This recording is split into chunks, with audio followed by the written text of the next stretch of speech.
Welcome back to Land of the Wombats, and today I'm going to show you how we go about making our own variety of toasted muesli.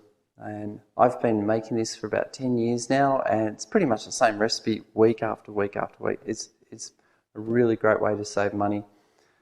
Now, prior to making our own muesli, I used to eat the same muesli ever since I was a kid, and yeah, the quality of that stuff actually just went down. It really got bad. There's a lot of salt in it, a lot of sugar, and that actually increased over time. So it was a far saltier and more sugary muesli mix. And it used to start off actually being pretty good. So coincidentally, about the time I just had enough of eating that stuff, I watched a New Zealand show, a guy by the name of T Radar.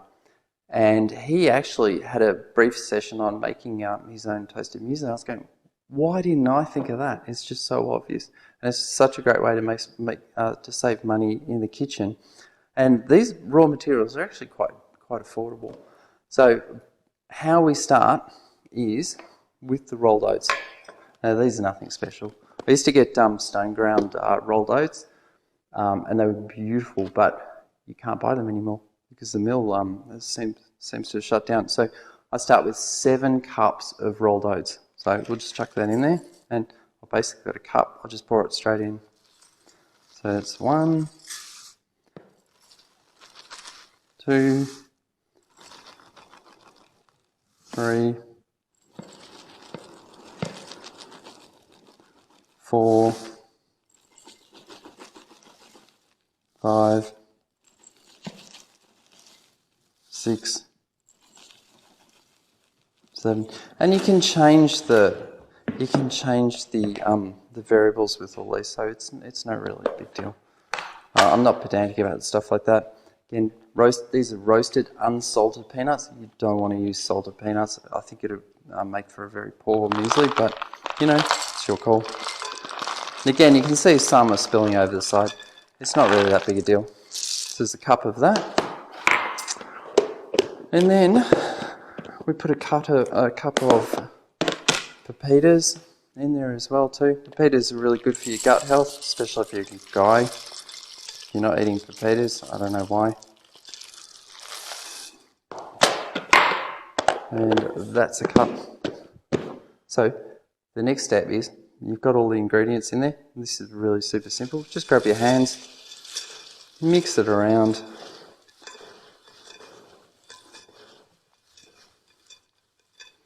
Just flatten that out.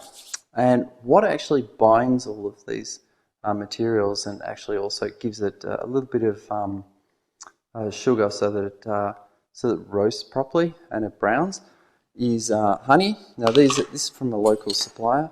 I think they're head of the Australian Apiarist Association, so I know this honey is good. It smells beautiful. You can actually smell it from here. And just scoop it out. Look at that. That's beautiful. Now, honey is about 80% sugar, so you could actually also modify this recipe if you got like maple syrup or golden syrup, or you know, any of those sorts of syrups. Molasses probably do it as well too. But just remember, honey has less sugar than a lot of those products, so it'll produce a less sweet muesli. So basically all you're trying to do is just coat the surface of this with a layer of honey, and once you chuck it in the oven, because it cooks for about 2 hours, and in half-hour batches I should say, and in between those half hours I actually turn the entire mixture over, so it really kind of works the honey through the mixture. Because otherwise, if you didn't turn it, what would happen is the bottom bits wouldn't cook and the top bits would, and that's not good. So we're almost done with the honey. As I said, you could substitute other products for honey. It's just really a binding and browning agent. Plus it gives it a little bit of sweetness. That's quite nice. And here we go, we're almost done. Maybe just chuck one more in there.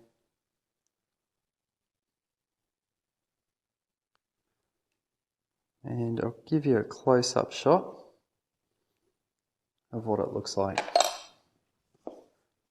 How's that? Beautiful. So we'll chuck that in the oven, and that really is all you have to do. So we'll put it in the oven now. Now I've got the oven set for 165 degrees Celsius, which is 330 degrees Fahrenheit, and that'll run for half an hour.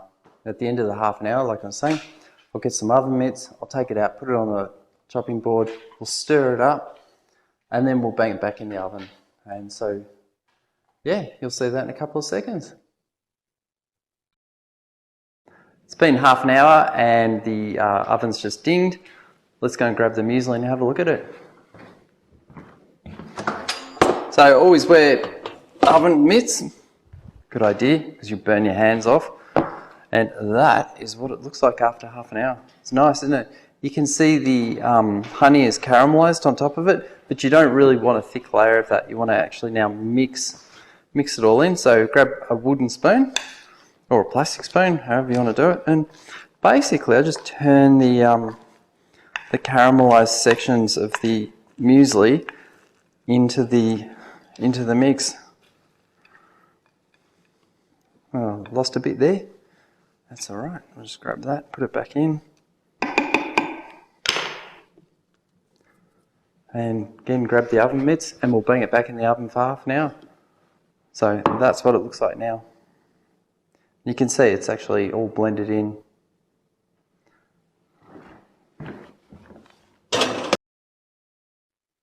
And this is it after an hour. You can see on top it's slightly more cooked, which is really what you want. And again, hold the Pyrex dish with a oven mitt, and you just turn it over again. Just work it around from the sides, because you don't really want the mixture sticking to the Pyrex dish. That'd be a bad thing. So yep, mixing it all up. And you can see as well too, once you've mixed it up, the caramelized sections actually disappear into the mixture, and it looks clear on top. That will eventually cook. So bang it back in the oven for another half hour, and we'll come back to it. And that's it after an hour and a half. It's looking quite browned on top now. So again, you mix it in. So grab the wooden spoon, turn it in, get it away from the sides of the Pyrex dish again, because you don't want it burning. Also from the bottom, you can just sort of dig a little bit deeper. And we're getting in, and just try not to overspill it. If you're worried about that sort of thing, you'd probably do 6 cups rather than 7. And you can see that the surface of the muesli is now a mixture of the uncooked and cooked. So that looks pretty good. It smells great too. And we'll bang it back in the oven for another half hour. That should be it. All right, let's get ready to go. This is the last run, so we'll turn it out onto the bench. And look at that, it's quite cooked. So before you turn it onto the bench, probably easy to give it a good stir.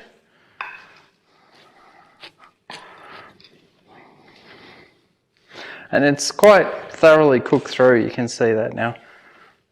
And it's very tasty, it smells nice.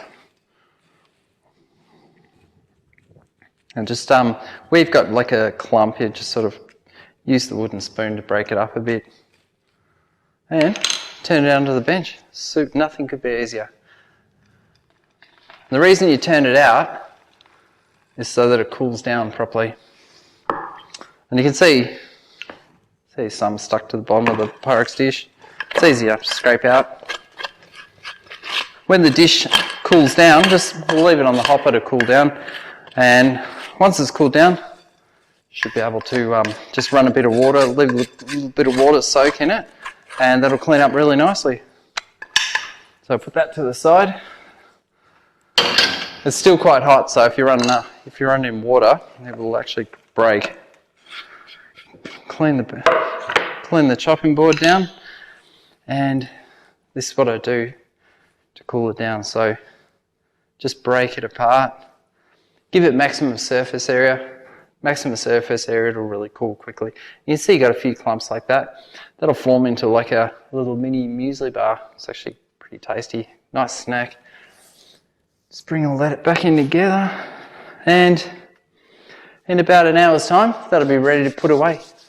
And yeah, no worries. Super tasty. You'll love it.